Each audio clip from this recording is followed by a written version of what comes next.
નવા શૈક્ષણિક સત્રની શરૂઆત પહેલા જ રાજ્ય સરકાર લાખો વાલીઓને આપી છે સૌથી મોટી રાહત। રાઇટ ટુ એજ્યુકેશન હેઠળ ખાનગી સ્કૂલમાં મળતા પ્રવેશની આવક મર્યાદા 6 લાખ સુધી કરી દેવાઈ છે।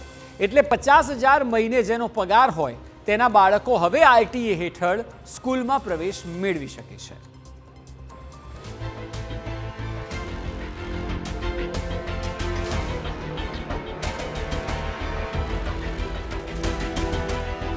આરટી મુદ્દે સરકારનો મોટો નિર્ણય।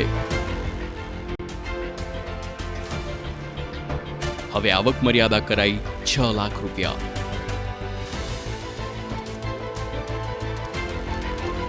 વાલીઓને થશે સૌથી મોટો લાભ।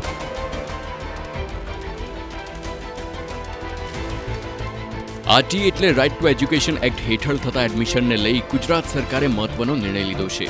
અત્યાર સુધી આરટી એડમિશન માટે ગ્રામ્ય વિસ્તારમાં 1.20 લાખ અને શહેરી વિસ્તારમાં 1.5 લાખની આવક મર્યાદા હતી, જે વધારીને 6 લાખ રૂપિયા કરવાનો નિર્ણય કરાયો છે।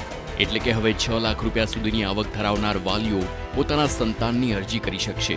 હાલ આરટી એડમિશનની પ્રક્રિયા ચાલી રહી હોય, સરકારે આવક મર્યાદા વધારવાના નિર્ણયની સાથે જ ઓનલાઈન અરજી કરવાની મુદતમાં પણ વધારો કર્યો છે। વાલીઓ હવે 15 એપ્રિલ સુધી ઓનલાઈન અરજી કરી શકશે। 6 લાખની મર્યાદામાં, કારણ કે જેમ જેમ સમય વધે આ 1.5 લાખની મર્યાદા વધારી અને 6 લાખની કરી છે। ખૂબ બધા ગરીબ બાળકોને, મધ્યમ વર્ગના બાળકોને આનાથી ખૂબ મોટો ફાયદો થવાનો છે। સરકારના નિર્ણયને વાલીઓ આવકારી રહ્યા છે। વાલીઓનું માનવું છે કે સરકારના નિર્ણયથી મધ્યમ વર્ગના લોકોને મોટી રાહત મળશે। સરકારશ્રી આજે 6 લાખ આવક વધારી છે, બહુ જ સારી વાત છે અને વાલીઓને ઘણી રાહત મળી છે આના દ્વારા। અને મધ્યમ વર્ગને ખરેખર આ જે આવક વધારી છે એ બદલ મધ્યમ વર્ગ પણ ખૂબ આભાર માને છે સરકારશ્રીનો। ખરેખર ગરીબનો કોળિયો જો હતો ને એ ગરીબને મળી રહેશે। બોગસ લોકો જે આના અંદર ડોક્યુમેન્ટો લઈને એડમિશનો લેતા હતા ને એ આના અંદર હવે સરકાર એવા બધા પગલાં રહી છે જે રદ થઈ છે। પણ આ એ 1.5 લાખને લઈને 2.5 લાખથી લગાવીને અમે જે માગણી કરી હતી 2 વર્ષથી, એ 2.5 લાખની કરી હતી મુખ્યમંત્રી સાહેબને। પણ એમને લઈને અમને જે હોળીની યાદ ધૂળેટીને જે ગિફ્ટ આપી છે એ અમને ખરેખર સાહેબ 6 લાખ એટલે 4 ગુણો વધારો। આરટીઈમાં આવક મર્યાદા વધારવાના રાજ્ય સરકારના નિર્ણયને કોંગ્રેસે પણ આવકાર્યો છે। કોંગ્રેસ પ્રવક્તા મનીષ દોશીએ સરકારના નિર્ણય અંગે પ્રતિક્રિયા આપતા કહ્યું કે આરટીઈમાં આવક મર્યાદા વધારવાનો નિર્ણય યોગ્ય છે, પરંતુ આવક વધારવા સાથે જ જનસંખ્યા મુજબ બેઠકોમાં પણ વધારો કરવો જોઈએ। વસ્તીના પ્રમાણમાં ખાનગી શાળાઓનો રાફડો ફાટ્યો છે, પણ એડમિશનોની પ્રવેશ માટેની જે સીટો વધવી જોઈએ એ તો સરકાર વધારતી નથી।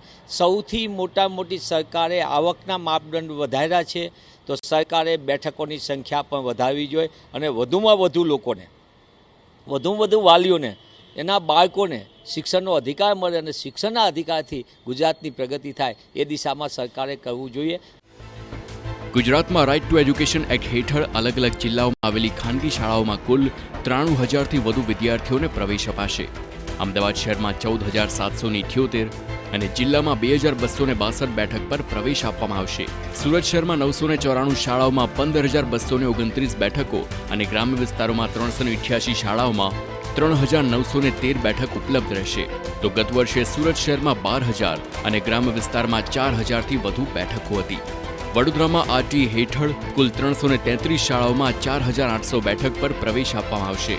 ગત વર્ષ કરતાં 1,500 બેઠકોનો વધારો થયો છે। રાજકોટ શહેર અને જિલ્લામાં વર્ષ 2025માં 921 ખાનગી શાળાઓમાં 6,640 વિદ્યાર્થીઓ ખાનગી શાળાઓમાં એડમિશન મેળવી શકશે। આમ શાળાઓના નવા સત્ર પહેલાની આ જાહેરાતથી લોકોને મોટી રાહત થઈ છે। જોકે સવાલ એ છે કે શું આગામી દિવસોમાં આરટીઈ હેઠળ આવતી બેઠકોમાં વધારો થશે? Bureau report, TV9।